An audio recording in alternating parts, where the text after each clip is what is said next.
L'ambassadeur d'Éthiopie en Afrique du Sud déclare que l'ingérence extérieure dans les affaires intérieures de l'Éthiopie revient à armer le TPLF.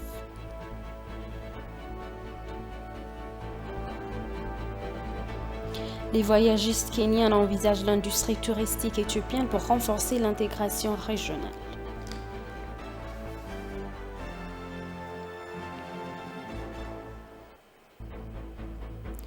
Bienvenue chers téléspectateurs, c'est Aline Taïbaro avec le journal du 29 août.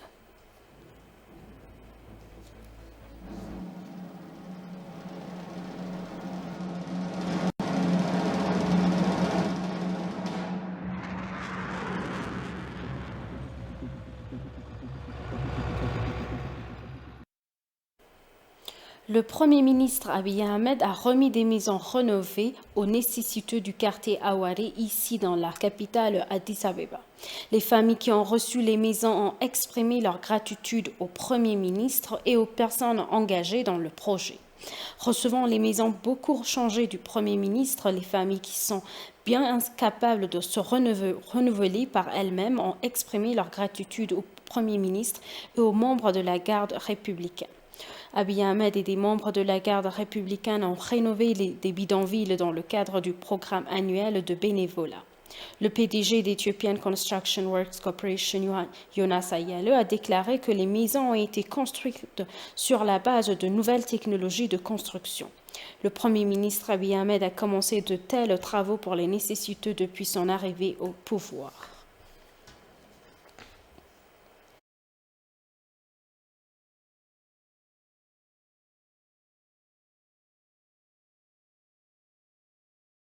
Le Premier ministre Abiy Ahmed a adressé un message de félicitations à Tigst Gazai, médaillée d'or éthiopienne de 1500 mètres aux Jeux paralympiques du Tokyo 2020. Félicitations Tigst Mengistu pour avoir remporté de 1500 mètres féminins et être devenue la première athlète éthiopienne à remporter une médaille d'or aux Jeux paralympiques. L'Éthiopie est fière de vous, a-t-il déclaré. De même, la maire adjointe de l'administration de la ville d'Addis Abeba, Adanej Abebe, a transmis un message de félicitations à l'athlète qui a hissé le drapeau éthiopien aux Jeux paralympiques de Tokyo 2020 et a félicité tous les Éthiopiens.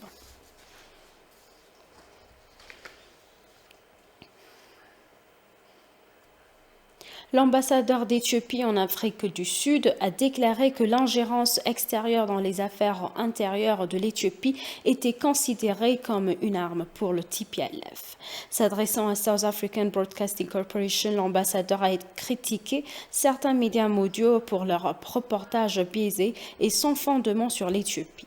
Shefara a mentionné que le groupe terroriste TPLF a rejeté le cessez-le-feu unilatéral que le gouvernement éthiopien a déclaré que pour autoriser des conditions agricoles pacifiques et des opérations humanitaires sur le Tigray et que le terroriste a poursuivi ses atrocités contre les communautés au sens large dans les deux régions. Certains pays occidentaux s'efforcent activement de créer un gouvernement fantoche dans des pays en développement comme l'Éthiopie. Malheureusement, ils ne sont pas prêts à comprendre les faits visibles en Éthiopie. Shefara a souligné que leur ingérence et la pression sur les affaires intérieures de l'Éthiopie sont inacceptables. Les Éthiopiens et les amis de l'Éthiopie ont toujours été déconcertés par le parti prévisible des histoires liées au Tigray publiées par les médias. La plupart de ces médias ont continué à travailler contre l'Éthiopie au point de devenir des machines de propagande du type PLF, terroriste a-t-il déclaré. Shefara a également critiqué certains médias mondiaux pour leur reportage biaisé et son fondement sur l'Éthiopie.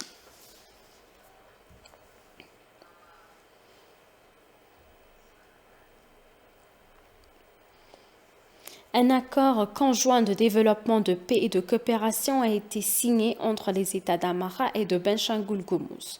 Il a déclaré que l'accord est unique car le groupe terroriste TPLF s'efforce de créer plus de fronts dans l'État de Benshangul-Gumuz. Le chef de l'État de Benshangul-Gumuz, Ashadi Hassan, a pour sa part déclaré que les habitants des États d'Amhara et de Benshangul-Gumuz ont des liens de longue date.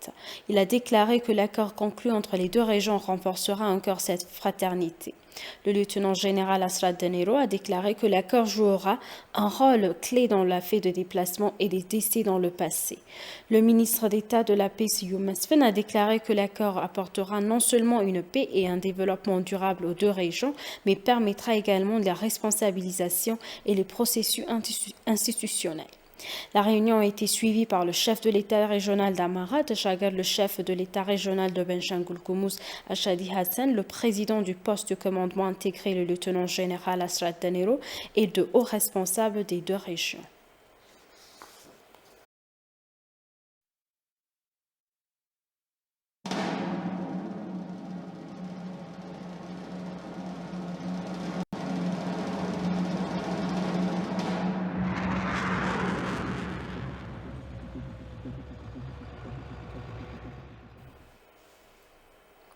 Le bureau du commerce d'Addis Abeba a annoncé qu'il avait révoqué les licences de 657 entreprises qui ont augmenté les prix des produits en raison de la fraude économique à Addis Abeba.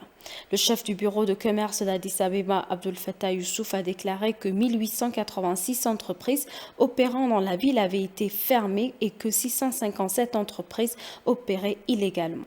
64 entreprises ont été inculpées de délits de méfaits criminels, a-t-il déclaré. Parmi les entreprises concernées, 657 ont vu leur licence commerciale révoquée. Au total, 369 entrepôts ont été inspectés lors de l'inspection. Selon les informations obtenues du secrétariat de la presse de la ville d'Addis Abeba, les entrepôts ont été scellés en raison d'un stockage inapproprié de 20 entrepôts.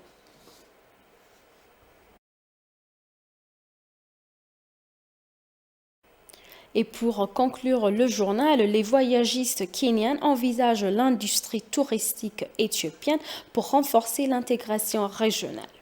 Les voyagistes suggèrent que l'Éthiopie devrait travailler de manière agressive sur le marché du tourisme et le secteur de la promotion. Informant les voyagistes kenyans, le PDG du tourisme éthiopien, Selashie Girma, a mentionné que le développement du tourisme est la clé de l'intégration régionale et a appelé les Kenyans à jouer leur rôle dans ce sens. Les voyagistes kenyans en visité s'engagent pour leur part à contribuer à la promotion des sites touristiques éthiopiens et à travailler en étroite collaboration avec leurs homologues éthiopiens pour renforcer le partenariat des deux pays. Lors de leur visite au Musée national d'Éthiopie et au parc Entoto, ils ont vivement salué l'initiative de l'Éthiopie de galvaniser son secteur touristique et la façon dont elle gère son patrimoine. Pendant ce temps, ils suggèrent à l'Éthiopie de travailler de manière agressive sur le secteur du marché et les promotions.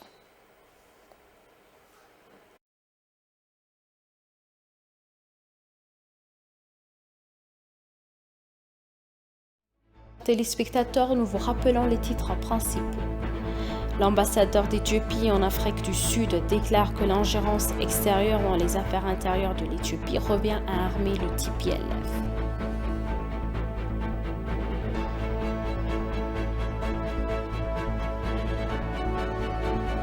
Les voyagistes kenyans envisagent l'industrie touristique éthiopienne pour renforcer l'intégration régionale.